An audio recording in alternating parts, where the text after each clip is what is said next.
Familiar, but different. A few weeks ago in Barcelona, Samsung unveiled the Galaxy S9. In a nutshell, it's mostly an iterative update to an already spectacular smartphone. Apart from a new color, it's more or less the same on the outside. And apart from some pretty fantastic camera tech, it's more or less the same on the inside also. So, should you go out and buy it? Is the Galaxy S9 a phone that we'd recommend? And is it one that we'd go out and buy ourselves? Hi, I'm Michael Josh, and you're watching Gadget Match. If you're new here and you want to learn more about the S9, you can click over here. We've already done an exhaustive hands-on video outlining all of the phone's features.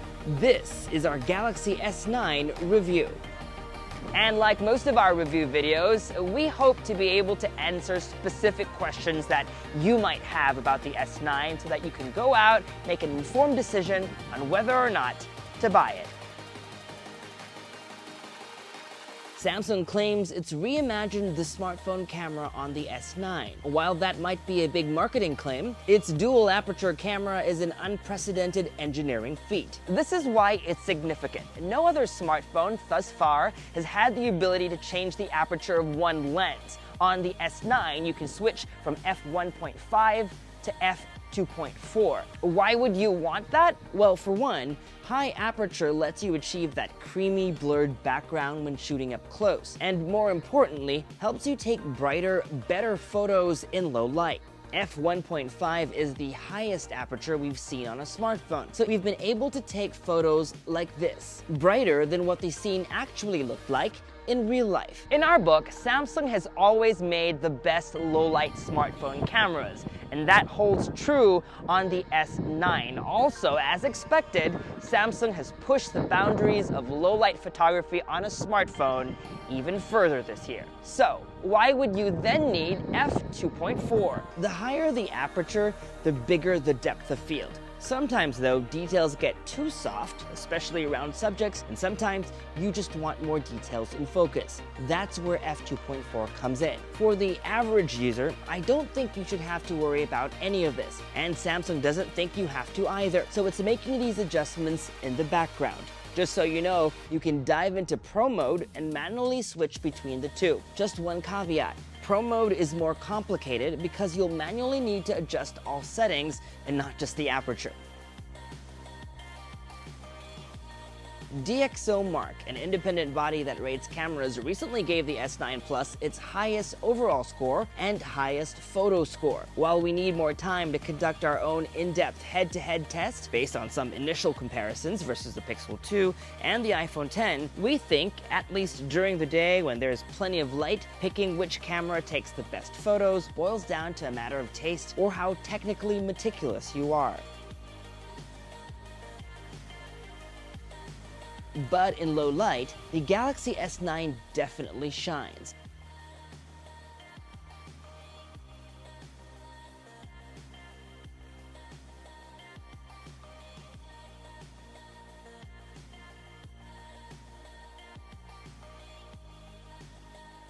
So, if you get the bigger S9 Plus, you not only get more memory, a bigger battery, and a bigger screen, you also get two rear cameras. The second camera is a 2x zoom lens, great if you like getting in closer on subjects without sacrificing the quality of your photos. The second camera also enables a feature called Live Focus. We've seen this on the Note 8 and the A8 2018 series. Live Focus lets you adjust the amount of blur while taking the photo and even after. If you ask me, these two features justify the $120 premium of the S9 Plus. This is the model I recommend. Samsung didn't lend me the Plus model, so all of these images are courtesy of my friend Joshua Vergara of Android Authority. It's worth pointing out that on the S9, you can still blur out backgrounds using a feature called Selective Focus, first seen on the S5. But it's not as good as cutting out subjects from their background as seen in this sample. And if background blur wasn't enough, Samsung is introducing a new feature called Art Bokeh. If the conditions are right, when you go in and adjust background blur on a live focus image, you can give your bokeh star shapes or heart shapes if you want. To better appreciate the next two features, you have to understand Samsung's target demographic for this phone.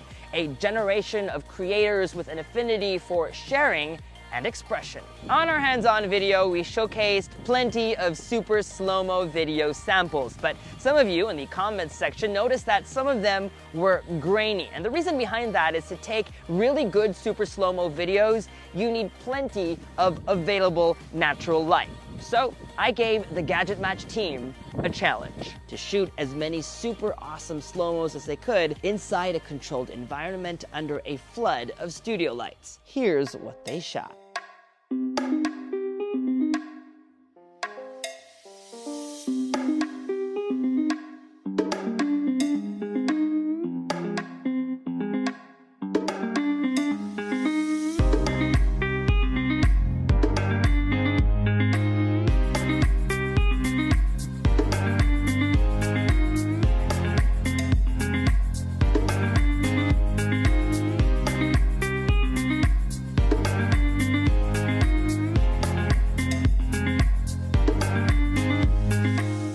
Now, you can't talk about super slow-mo video without mentioning Sony's Xperia XZ Premium, which first offered the feature a year ago. Which does super slow-mo 960 frames per second better? We'll let you be the judge.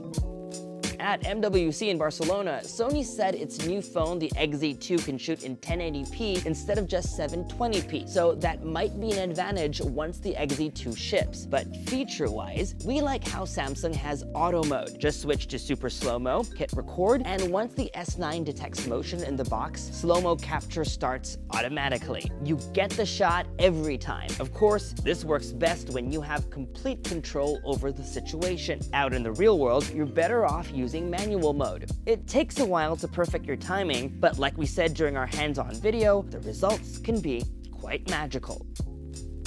Finally, when you shoot super slow-mo video, the S9 adds background music automatically. If you don't like the music they chose, you can go in and edit the track or just remove it entirely.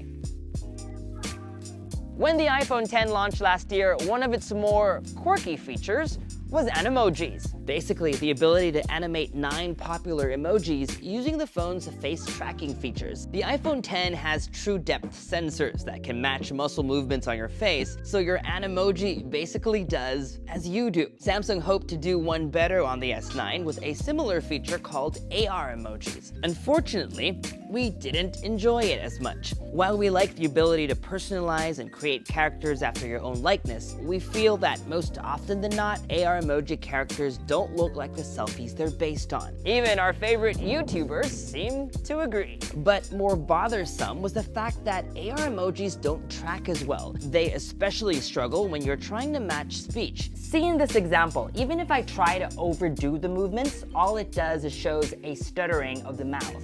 We do like the personalized animated stickers though. They're cool, and we like how you can use them across any or all of your favorite chat apps. They're accessible by pressing this icon on your keyboard, as long as you're using Samsung's default keyboard and not a third-party one. Otherwise, you can find them saved as a GIF in your gallery. Like Apple and Google, Samsung has its own personal assistant, Bixby, and it's pretty committed to that, considering it's still got its dedicated button. Samsung promises Bixby 2.0 will come sometime later in August or September, whenever they launch the Galaxy Note 9. You can also point your S9 at food, and Bixby will be able to tell you how many calories supposedly are in your meal. However, that feature wasn't available across all of our review units, which means they're probably just rolling that feature out right now. Normally, when we review a phone, we talk about design first. But on the S9, there's not much to talk about. It's more or less the same design, just with a few tweaks here and there. Like we said in our S9 hands-on, this recycled design doesn't offend us. It's just like Apple using the same design for the iPhone 6, 6S, 7, and 8. After all, once you find your groove, why change it? this design has plenty of pluses. Its all-glass build and curved edges are unmatched. It's still one of the most beautiful phones available today. Its water resistance is now something we've come to expect, and let's stop to appreciate that Samsung did not kill the headphone jack. On top of that, Samsung listened to user feedback, repositioning the fingerprint sensor to a more logical place. Unfortunately, it's still too close to the camera and part of one single unit instead of being separate. Speaking of biometrics, Samsung has improved it, integrating both facial recognition and the iris scanner, but I've found that in the interest of expediency, I just use the fingerprint sensor. It's still quicker, snappier, and more reliable. I'll say this over and over again. A smartphone's price tag is as important as any new feature. Here's the thing. In the US, the S9's price tag did not go up. But across the globe, the S9 is anywhere around 5% to 15% more expensive than the S8. Do all these features justify the price increase? No.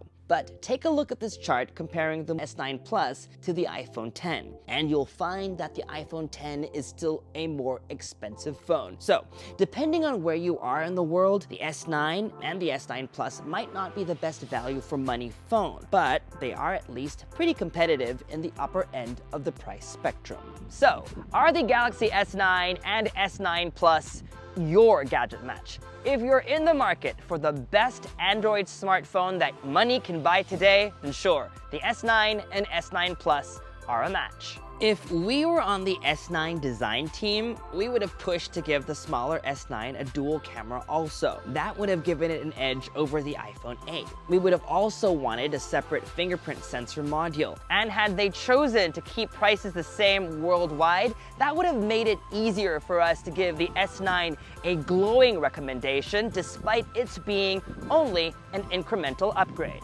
Having said that, these are solid phones just like their predecessors. Both deserve the Gadget Match seal of approval. Our hands-on recommendation still holds true. The S9 and S9 Plus are not intended for S8 and S8 Plus users. You can skip this upgrade and wait for next year. If you, however, use an S7 or S7 Plus, then definitely consider upgrading to the S9 or the S9 Plus, especially if your contract is up for renewal. For the more price conscious though, our suggestion is to ignore the current premium segment and look at brands that may not sound as sexy as Samsung or Apple, but offer all these high-end features at a lower, more affordable price point.